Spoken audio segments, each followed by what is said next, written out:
কিরে, তোর নাম মদন না?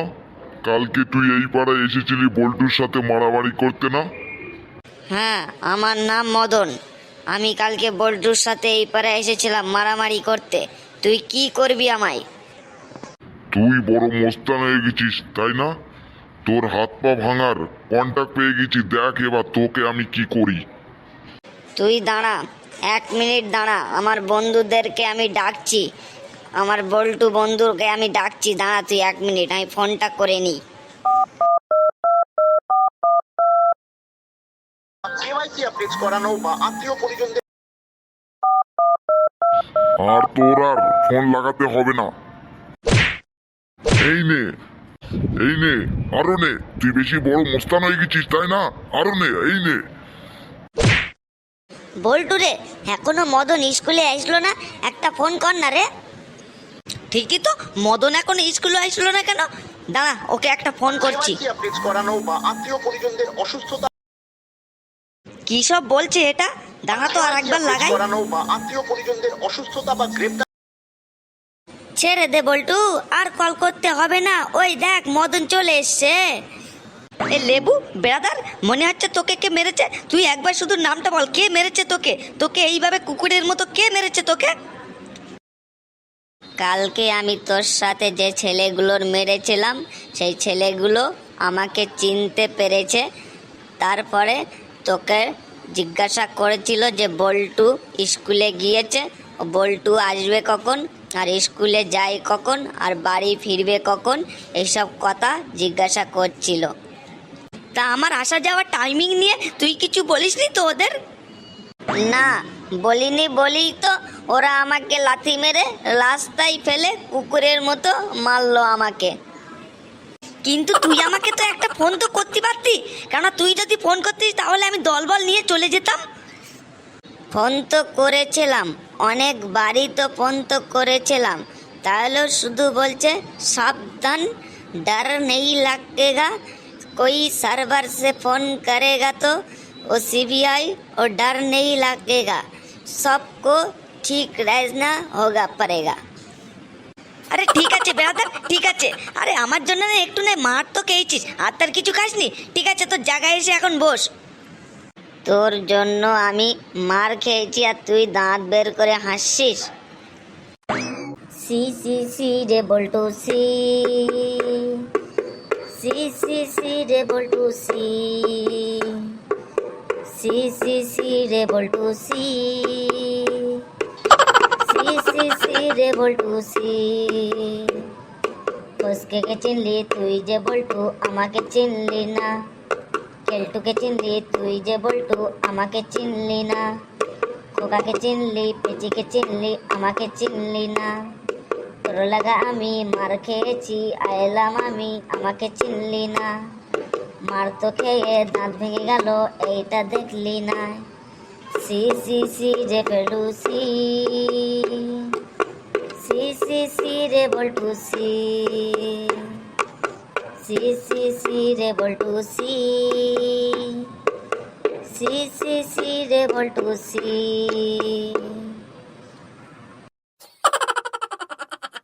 এই এই, কে ক্লাসের মধ্যে সিসি করছে রে? কে ক্লাসের মধ্যে সিসি করছে? স্যার, মদন সিসি করছে। কিরে মদন, তুই সিসি করছিস কেন রে? এই স্কুলটা কি তোর কি পছন্দ হচ্ছে না? না স্যার, আমি স্কুলটাকে সিসি করছি না, এই বল্টু ভাইকে আমি সিসি করছি স্যার। কেন তুই বল্টুকে সিসি করছিলি কেন? স্যার, ওই বল্টুর জন্য আজ আমি রাস্তায় কুকুরের মতো মার খেয়ে আসলাম। বেশ করেছে মেরেছে, কারণ আজকে তুই কুত্তার মতো মার খেয়েছিস, তারপরের দিনই বল্টুকে গাধার মতো পিটাবে, তারপরের দিনই কেলটু ও বল্টু সবাইকে ধরে সব রামধোলাই করবে, কারণ এক এক করে রাস্তায় যখন বাড়বি সব পিটানি খেয়ে বাড়ি আসবি, কারণ তোদেরকে বারবার একটা কথা বললে তোরা কথা শুনিস না। Good morning sir. কেলটু, তোর এই উচ্চ স্বরে গুড মর্নিং বলা বন্ধ কর, না হলে তোর গলার শির কিন্তু আমি কেটে দেব। হ্যাঁ করে তোরা কি দেখছিস? তোরা চুপচাপ মেরে বসে পড়। স্যার, আপনি আমাদেরকে বলেছিলেন রচনা মুখস্থ করে আসতে। আপনি বলেছিলেন যেখানতে খুশি সেখানতে রচনা ধরবেন আমাদেরকে। ওই যে স্যারটা আসতে না আসতে শুরু হয়ে গেল, আমাদের প্যাদানি খাওয়াটা শুরু হয়ে গেল। হ্যাঁ খোকা, তুই ভালো মনে করে দিয়েছিস যে তোদের আমি রচনা মুখস্থ করে আসতে বলেছিলাম। তা তোরা কি রচনা কি মুখস্থ করে এসছিস? হ্যাঁ স্যার, পড়ে এসেছি। কি রে, বাকিরা সব চুপচাপ মেরে আসিস যে, তোরা কি নীরবতা পালন করছিস? কেলটু, তুই দাঁড়া। স্যার আমি? কেন, কেলটু নামে কি ক্লাসের মধ্যে কি আর কেউ কি আছে? তুই ছাড়া আবার কে? তুই উঠে দাঁড়া, জলদি দাঁড়া। স্যার দাঁড়িয়েছি। চল, তুই তোর বন্ধু সম্পর্কে একটা রচনা শোনা। বন্ধু মানে মানে বন্ধু? স্যার বন্ধু? আরে কেলটু, তুই বন্ধু সম্পর্কে বল, যে কোনো বন্ধু সম্পর্কে বল। তো যাই বলবি একটু ভেবে চিনতে বলিস। স্যার আমার অনেক বন্ধু আছে, খুবই সুন্দর ও ভালো ফ্রেন্ড। বন্ধু মানে বিশাল ধরনের বন্ধু। সে এমন বন্ধু যে কি বলবো স্যার, যে আমার পড়তে বসবো পড়তেও আমাকে ডিস্টার্ব করে, বা আমি যখন একটু বসে থাকলে বসতে গেলেও আমাকে ডিস্টার্ব করে। যখন আমি স্কুলে আসি তখন আমার ব্যাগের মধ্যে যে পেন্সিল বা কলম রাবার যাই থাকুক না কেন সেগুলো চুরি করে নিয়ে নেয়। আবার এমনকি তারা ফাও ধান্দায় খাওয়া চালু করে দেয়, যে আমার টিফিন বক্স থাকে তাও সেটাও পর্যন্ত আমাকে খেয়ে ফেলে। তাহলে ফাও ধান্দায় যেন ওরা যেন আমেরিকাও পর্যন্ত চলে যেতে চাই, এমন বন্ধু আছে। তারা এত সুন্দর আমার সাথে ব্যবহার করে যে কি বলবো স্যার। তারা আমার থেকে টাকা ধার নিয়ে টাকা চাইতে গেলে উল্টো আমাকে মারে, যে আমার বন্ধুদের কোনো তুলনা হয় না। এত সুন্দর আমার বন্ধুগুলো খুবই ভালো বন্ধু। বন্ধুদের এমন একটা স্বভাব আছে, ওদের কোনো দাওয়াত টাওয়াত দেয় তা ফাও দান দেয়, ওরা তাড়াতাড়ি করে চলে আসে। 3-4 জন এসে গপা গপ করে খাওয়া দাওয়া চালু করে দেবে। একদম এইসব দিক থেকে স্মার্ট আছে আমার বন্ধুরা স্যার। তাই বন্ধুদের জন্য আমি ওপরওয়ালার কাছে অনেক কৃতজ্ঞ স্যার। এই বন্ধুরা যেন সারা জীবন যেন আমার কাছেই থাকে ও পাশেই থাকে স্যার।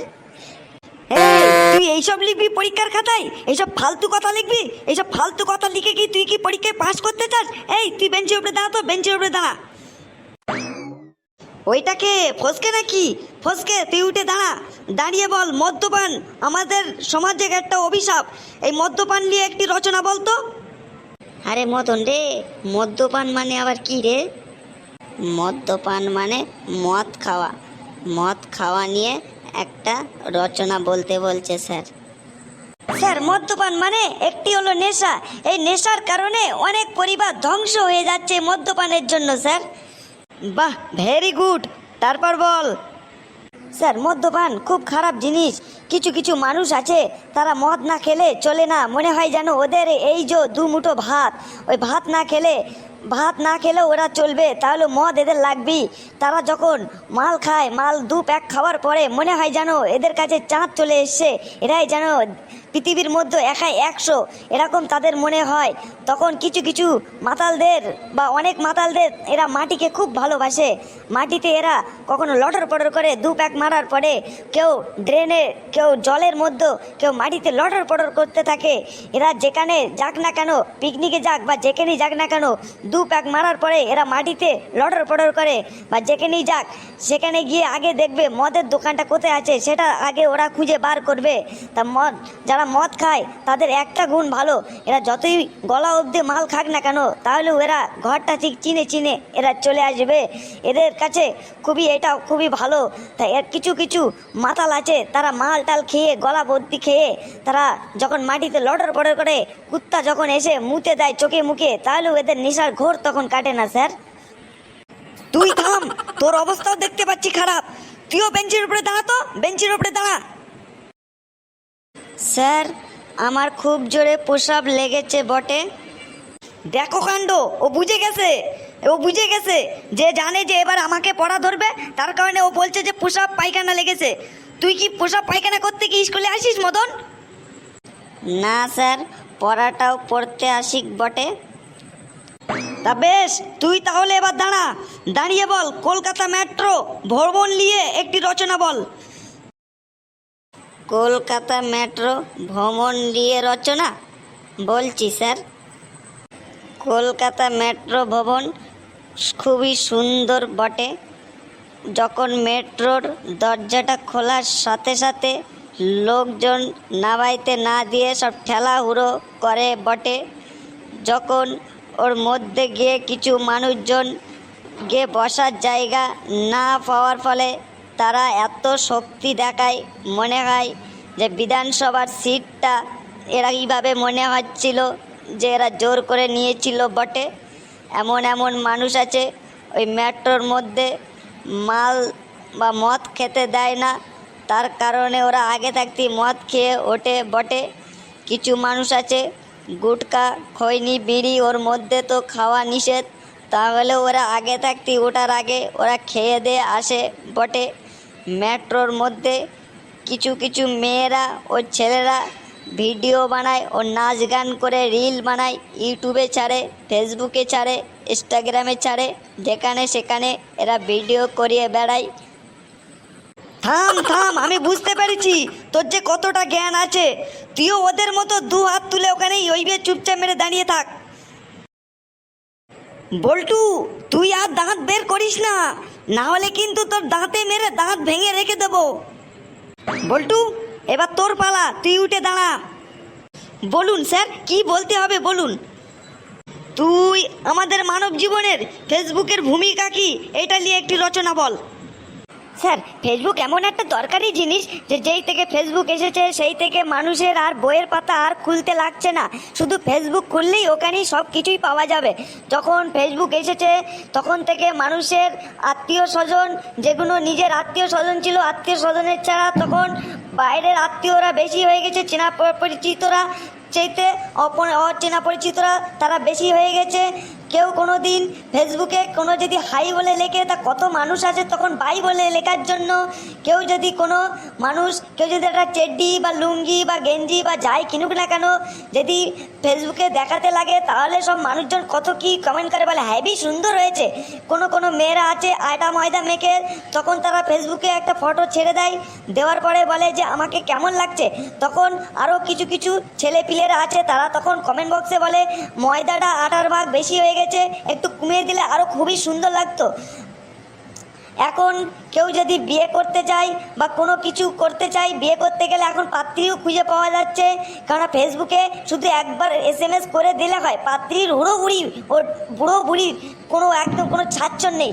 এখন মানুষের জন্মদিন দুটো করে হয়, একটা হলো ফেসবুকের ডুপ্লিকেট জন্মদিন আর একটা হলো আসল জন্মদিন। ফেসবুকে এখন বুড়ো বুড়ি বা ছোঁড়াছুড়ি কেউ দেখা দেখি চিহ্নেই, শুধু SMS-এ প্রেম চলেই যাচ্ছে যে কেটা বাচ্চা খোকা, কেটা কচি খোকা, কেটা বুড়ো, কেটা বুড়ি, ওসব কোনো দেখা দেখি চিহ্ন নেই। বা একদম SMS করলে হয় সাথে সাথেই রিপ্লাই দিয়ে দিচ্ছে।